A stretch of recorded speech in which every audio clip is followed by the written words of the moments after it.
Yeah. Okay. First of all, why is the piece called Tapestry Five? The Tapestry, actually it had two titles. That piece has come a long ways. It may have had three, actually. Tapestry Five is one of a series of pieces that I've done. The tapestries, they're all tapestries, 1, 2, 3, 4, 5. And in each case in a tapestry, it involves some running 16th notes somehow. You know, it's a running fabric that is in the background throughout that. In this case, it's the synthesizer part, which sounds like a log drum in the music. And that serves as a framework. The title before that I'd used in San Diego when we played it was Crawling Spring. I thought that was. My wife had made a quilt and she was titling the quilt. And I thought that was a good title. And I thought, well, let's try that. Let's see how that works. And I just, it's some, you know, you put it in front of an audience and then you kind of have a feel for what that, if it communicates. Because the actual ideas are so abstract. I think they're very, very emotional, but they're, to try and simply put one title on a piece and say, this is what it means, it just isn't true to me. So I thought maybe Crawling Spring could kind of convey the feel of this thing, this piece. But I wasn't happy with that. I thought it had some negative things. It was ambiguous and maybe a little bit negative in a way. And so I came back then to Tapestry Five. Carlos still prefers Crawling Spring, and he still calls it that. But prior to that, the piece existed as Élévation, of all things, so much different. And this was a commissioned work back in Minneapolis for a soprano, Cindy Lambert, that was done to Baudelaire's text, Élévation.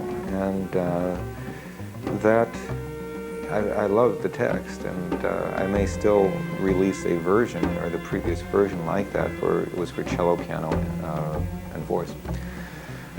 But I've been working with it in that way and had some reservations about it, and I thought, well, I've got this material, I can manipulate it and let it become this other thing. See how that same idea comes through voice in this other way. Some people might be upset with the idea of letting a piece be more than one thing, but I know it didn't bother Bach. You know, Bach was transcribing his own pieces, so was Stravinsky for that matter. And essentially that's what I've done now as another piece, but each time it comes through a change, this is vastly different than what it was. But that's not your question. Yes, it is. Yeah. Have you actually assigned roles to the players within the group? Not to them. But in my mind, yeah. Oh, yeah. Yeah. What you have, the interplay and the percussion, Mark and I are putting down a percussion line that has a lot of intricacies in it. And I think that I found a way in this piece for the two of us to voice our own intricacies in an idiomatic way. And I mean by that, Mark's playing the drum, and he has the freedom to do what is an intricate maneuver on the drum, the little clicks and taps, little extra things around the beat, the little hesitations. I find his drumming fascinating in that regard, because it's playing all over the time, and it's fun, there's humor in that. And for me on the synth, it's very tactile, it's very much in the fingers. And I'm actually using drumming patterns with my hands, as you know, the back and forthness. And at times when they stretch out, and it's sort of like a large comb is what I think of. You know, you do the things on bristles on a comb. And so I'm moving around in that. All of that, like all of the tapestries that I've done, is existing within these various mixing of meters, and that's why it's so tricky. I mean, that's why we were working so hard yesterday, because virtually every bar is changing, and there's, you know, through all of this you can tap your foot, but there are a lot of things going with multiple meters. Then the other players, Alex, the cellist, is giving us essentially harmonic background. What his line does is really define frequently where the tonal center is. The saxophone Michael is playing what is close to the original vocal line. Of course, a vocalist would never be able to sing what Michael's playing, but it has the same feel. And you notice that when he plays it, it's very relaxed and so forth. And we've worked on that a lot. I find his playing very fine in that regard. You know, he'll slide into notes, bend off, and he's really developing that. And Carlos is a lot of fun because this piece for Carlos is perhaps the strangest. He gets to have the most fun with it in the sense that, you know, when he's playing, you'll hear things like these flutter tones, you know, and fall-offs and things like that. That's not Native American tradition at all. That's closer to Carlos in his Hawaiian shirt outfit. That if you've ever seen him in that outfit, it's great. He wears it with high-top tennis shoes. But he's having fun with it in there. And when we're playing it, I'm very aware of all the personalities that are there. And they're having fun with it. It changes. In a sense, you know, Mark and I have a very active role, but it's always subordinate to the other parts. And the other three players are always crossing and passing. And so that predominance is always passed from one to the other as they go back and forth. Michael and Carlos are always alternating, you know. And then occasionally the cello will be with one or the other, you see. Are there such things as a concentration within the music? Oh, yeah, yeah. The piece has, what can we put it? There's essentially two parts. You have your introduction and first part. It's pretty much a straight shot all the way through to a very dramatic pause. It could almost be the ending of the piece. Then there's this slow background where we again rebuild and reconstruct to go back and say the piece again and do it again. So that second time through, of course, is always growing, and we see some change there. So essentially, you have those two parts with this thing in the middle, in terms of form. And the rows of the players are about the same in each part. They're doing similar things. That's true. That's true. The differences for them, I'm going to put it, there's not the development of a character. We don't have the sense of conquering anything in there. And that probably comes back to the original poem. And in the text for Élévation, nothing is conquered. It's an imagination thing.